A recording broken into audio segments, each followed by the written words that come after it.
Ration card కోసం మనం ఇక్కడికి అక్కడికి వెళ్ళి వాళ్ళని బతిమాలే పనులు అయితే లేకుండా పోయింది. ఈజీగా సింపుల్గా అయితే మనం మన ఫోన్లోనే చేసుకోవచ్చు.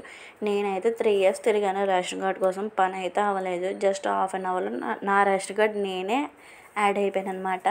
సో మీ ఎవరికైనా యూజ్ అవుద్దని చెప్పేసి నేను ఈ వీడియో అయితే తీయడం జరిగింది. పేమెంట్ అన్నది నేను స్క్రీన్ రికార్డ్ చేయడం మర్చిపోయాను. తర్వాత నేను ఇది యాడ్ అయిన తర్వాత సరే యూజ్ అవుద్ది కదా అని వీడియో తీస్తున్నాను. సో మనం లాస్ట్లో 23 రూపీస్ అనేది యాడ్ చేస్తే మనకి రేషన్ కార్డ్ యాడ్ అవ్వడం కానీ ఏదైనా అయితే ఈజీగా అయిపోద్ది అనమాట. మనకి వే ఏంటో నేను చెప్తాను, ఒకసారి ట్రై చేసేయండి. రేషన్ కార్డ్ నెంబర్ అన్నది మనం సేవ్ చేసుకొని దానికి హాయ్ అని మెసేజ్ చేయగానే మనకి కొన్ని ఆప్షన్స్ అన్నవి అయితే వస్తాయి అన్నమాట. లేట్ అయితే అవ్వదు, జస్ట్ 1 or 2 minutes లేట్ అవుద్ది అంతే. దాన్ని మనం ఆప్షన్స్ క్లిక్ చేసి దానిపై మనం మన పర్పస్ ఏంటన్నది ఎంచుకోవాలి. అంటే నేను రేషన్ కార్డులో యాడ్ అవ్వడం కాబట్టి సివిల్ సేవలపై ఎంచుకోండి అన్న దాని ఆప్షన్పై నేను క్లిక్ చేయగానే మనకి కొన్ని వస్తాయి. అందులో కొన్ని ఆప్షన్స్ వస్తాయి. అందులో నేను రేషన్ కార్డులో యాడ్ అవ్వడం కాబట్టి రేషన్ కార్డులో సభ్యుని జోడించండి అన్న ఆప్షన్పై క్లిక్ చేయగానే అది నిర్ధారించడం అయిపోయిన తర్వాత మనకి ఆధార్ నెంబర్ అండ్ ఓటీపీ అనేది వస్తుందన్నమాట. మన ఆధార్ నెంబర్ ఇచ్చేసిన తర్వాత ఓటీపీకి 2 minutes 3 minutes టైం పడుతుంది.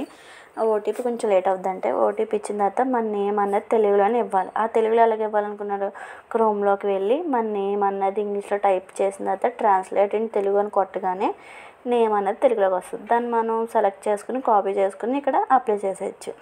నెక్స్ట్ తండ్రి అయితే తండ్రి, హస్బెండ్ అయితే హస్బెండ్ నేమ్ ఇవ్వాలి.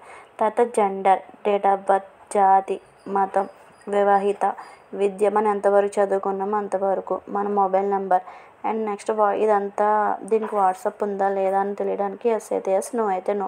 ఈమెయిల్ అడ్రస్, ప్రస్తుతం మనం ఉంటున్న అడ్రస్, జిల్లా, మండలం, గ్రామం, పిన్ కోడ్ ఇవన్నిటికీ అండ్ ప్రజెంట్ ఇచ్చిన అడ్రస్ అంతా ఓకేనా, అంటే మీరు అక్కడే ఉంటున్నారా లేదా అన్న దానికి కూడా ఎస్ అని టైప్ చేస్తే మన రేషన్ కార్డ్ ప్రాసెస్ అంతా సింపుల్గా మన దాంట్లో అయిపోయినట్టే. అయిపోయిన తర్వాత లాస్ట్లో ఫోన్పే చేసేసిన తర్వాత మనకి ఫోన్పే చేయమని చెప్పేసి ఈ అప్లికేషన్ అంతా ఇచ్చేసిన తర్వాత మనకి ఫోన్పే చేయమని చెప్పేసి మనకు ఒక